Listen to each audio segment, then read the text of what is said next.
Live from Sin City, it's the Socks and Pinstripes Podcast. And now, here's the star of the show, Giant Dr. Griffin!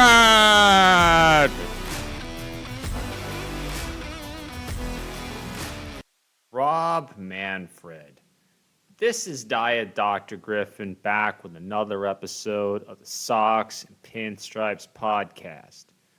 Rob Manfred announced this week that he will not be seeking another term as commissioner of MLB, and his term will end in January of 2029.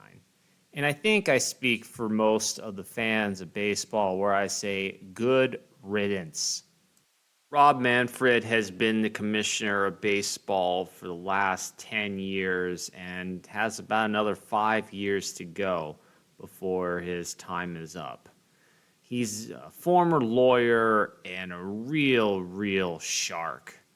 He's a guy who's kicked the players' union's butt in negotiations during the past few CBAs.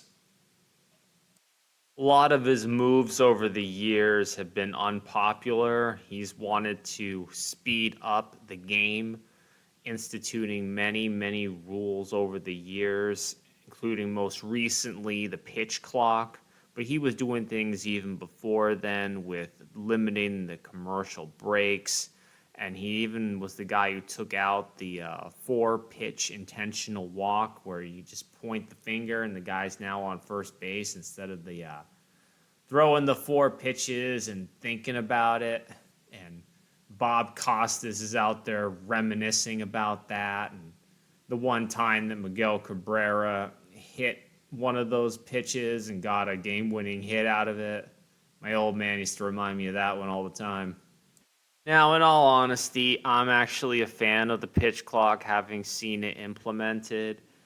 It's obviously driven more people to go to the games, as evidenced by ticket sales being up recently, and it's created a more streamlined experience. It's more enjoyable to watch the game on TV. It's a little faster, a little more fluid for the current group of fans that, have attention deficit disorder like we all seem to have these days. Here's the thing that I think most fans don't actually realize about Rob Manfred, and that the commissioner of baseball doesn't actually work for the fans.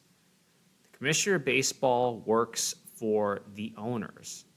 His job and his responsibility is to represent ownership and basically be their mouthpiece to handle the business of the game.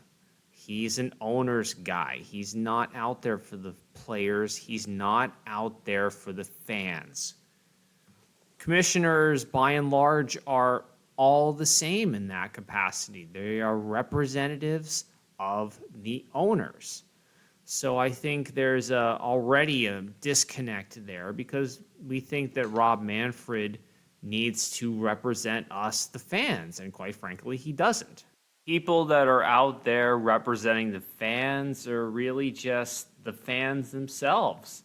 People who are out there podcasting like me and the countless of other smarter, more qualified people out there talking about this game. And some of the dumber people. I'm not going to say that I'm a schmuck by any means, but we're the people that are representing the fans. We're us. Now, I can already say that Rob will probably kick the players' union's butts in the next set of CBA negotiations, which will come up under his term. And I don't see that changing as long as Tony the Tiger is running things for the players' union. He just doesn't seem to understand the business of baseball. And honestly, the more you understand about the business of baseball, the less you will dislike Rob Manfred, and you'll understand how things actually work. One thing that Rob said earlier this week was that there should be a free agency period. set limit to the amount of time that players have to sign with teams, and I'm all for this because baseball's free agency is one of the worst in professional sports. When you go and you look at the NBA or the NFL, all the really, really good players sign very, very quickly with their new teams. Like, a lot of them will sign nearly overnight. Like, the moment that free agency happens, like midnight, they just will have their new teams and their new contracts already set in place. And it's fast and furious. And we got a taste of that a couple years ago before the lockout. And there was this mad dash to get all of these players signed before the lockout happened. And the vast majority of the players did sign prior to the lockout. And it ended up being the biggest November signing period in the history of baseball. Mind you, this was something that was intentional on the owner's side to use in those negotiations. Right now, when you look at the free agent picture, you've still got players that are extremely talented that haven't signed with new clubs. You've got the reigning NL Cy Young Award winner Blake Snell sitting out there. Why is a player who won the Cy Young Award still a free agent in the market? Jordan Montgomery, he was a big reason that the Texas Rangers won the World Series last year. Why is he still out there? You got Matt Chapman, a multiple-time Gold Glove and Platinum Glove winner at third base, an excellent defensive player and a good offensive player too. And of course, you got Cody Bellinger, who bounced back after having a couple of injury-riddled seasons in LA and a former league MVP to boot. Why are these talented guys not under contract anywhere? Got 2 words for you to answer that question. Scott Boras. Boras's playbook is to wait and wait and wait and feast upon the desperation of owners. And that playbook doesn't seem to be working this year. Teams, by and large, seem to have already spent their money or just not going to be spending money out of concerns about their money coming in particular from the RSNs. You've heard reports from the Texas Rangers who have basically said they're not going to be spending money because they're in that Bally's bankruptcy situation. The Angels, too. They're another team that's in there, and Artie's usually a guy who spends stupid money left and right. Reports are coming out that he's going to have a lower payroll than he did last year. All of these players, with the exception of Jordan Montgomery, have qualifying offers attached to them, which will make it harder for them to sign, but I don't see that impacting someone like Blake Snell. Could possibly impact Cody Bellinger. Although I have speculated all along that Cody's going to stay with the Cubs and the Cubs can re-sign their own player without having any penalties from the qualifying offer. Now, it is still early and still pre-spring training. I remember when Bryce Harper was a free agent, he didn't sign until spring training. But pitchers and catchers are already starting to report, so the fact that Snell and Montgomery haven't signed yet is a little more alarming because they need more time to get ready than the hitters do. Speaking of pitchers, Kyle Braddish has a sprained UCL and is expected to start the season on the injured list. I hate to be a bearer of bad news, Kyle, but you're getting Tommy John surgery and you should have already gotten it. If you have a sprained UCL before the start of spring training, before pitchers and catchers coming out, it means that you were injured at the end of the previous season and you wanted to rest and rehab it on your own. But that rarely works for pitchers, and Tommy John surgery is an inevitability for everybody trying to be a pitcher at the major league level. Let me tell you about the curious case of Chris Sale. In 2019, Chris Sale signed an extension with the Red Sox for 5 years, $145 million. In August of 2019, he was injured and had an elbow problem. They ended his season and they determined that he wouldn't need Tommy John surgery. Well, it turns out that he did need Tommy John surgery because rest and recovery doesn't work. And he ended up getting Tommy John surgery in March of 2020. Now, he ended up missing all of 2020 and he ended up missing half of 2021. He didn't come back until July of that year. Had he gotten the Tommy John surgery back in November, let's say, of 2019, he would have been ready to pitch at the beginning of the 2021 season. Tommy John surgery typically has a 1-year recovery window. And then oftentimes teams will be a little cautious and make sure that the players are healthy and won't work them too hard out of the gate.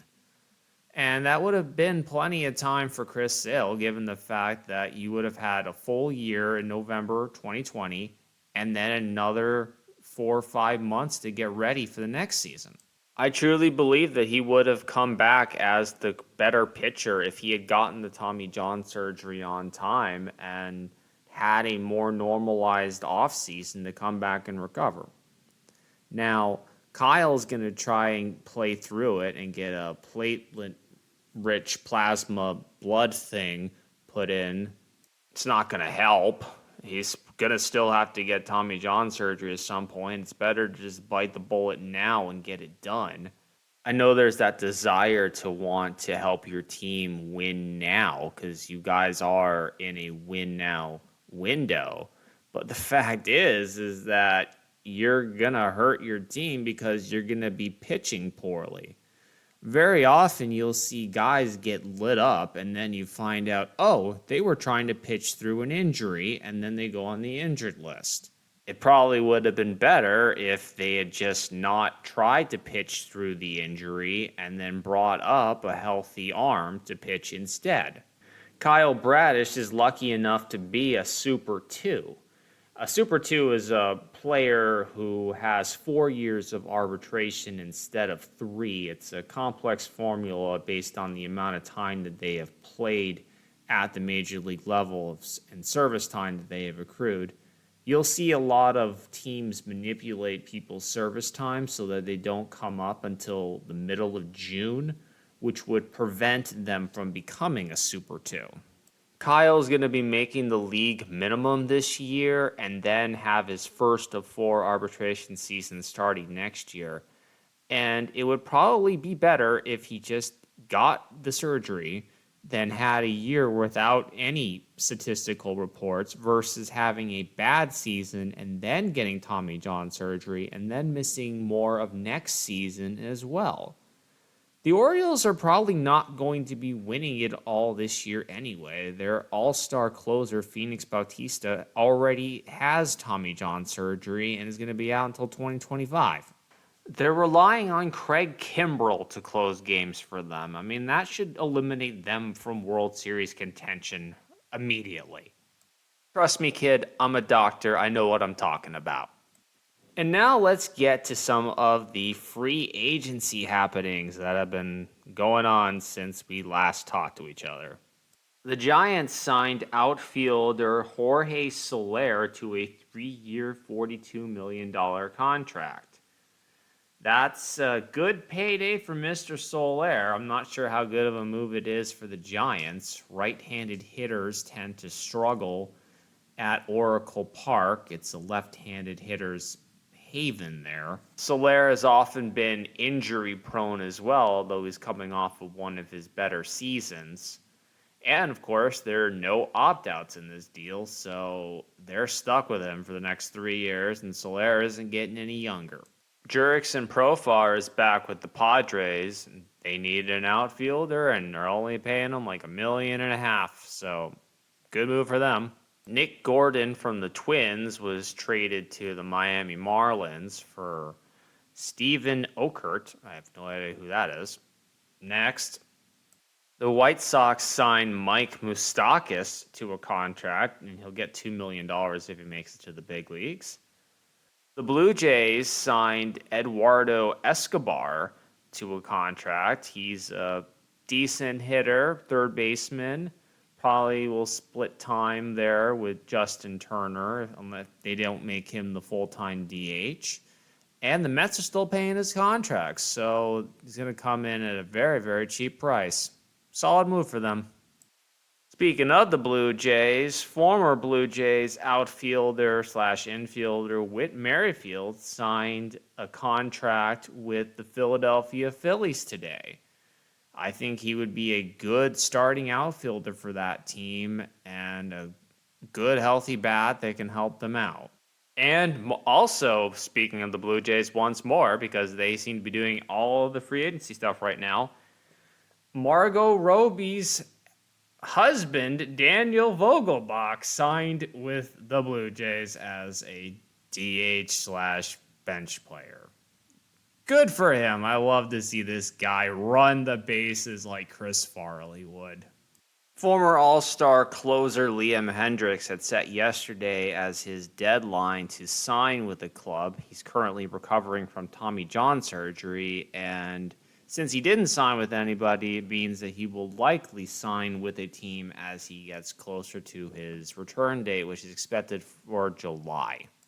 Hendriks is an excellent closer when he's healthy, and it was really unfortunate that he busted his butt to come back from cancer and then got Tommy John surgery within a couple of months of coming back. But we're all rooting for you over here, buddy. I got to see you when you pitched in Chicago a couple years ago, and it was a total treat to see you perform. So I can't wait to see you get back out there and pitch again. You're a fiery, fiery guy. Love it. I also didn't get a chance to talk about Bobby Witt's contract extension. He signed a massive deal with the Royals. 11 years, $288 million. Now, there are also 4 player opt-outs in there starting in 2031 to 2034. And if somehow he doesn't exercise those opt-outs, there are also 3 additional club years, which I'm not sure he'll get or not at that point. But smart play for the kid. He got himself multiple opt-outs if he wants to test the free agent market once he reaches age 31. Good move for the team. The Royals are trying to build something there under their new ownership. They also released reports this week about the new stadium that they're trying to build in downtown Kansas City. Taylor once told me that she went to Kauffman Stadium and that it was not worth the experience to go, and told me that I should wait until they have a new stadium. So I will be seeing you in a few years. We'll have to see if Kansas City can get their stadium built before the Las Vegas A's get their stadium built. And that concludes this episode of the Sox and Pinstripes podcast. This is Dr. Griffin saying good night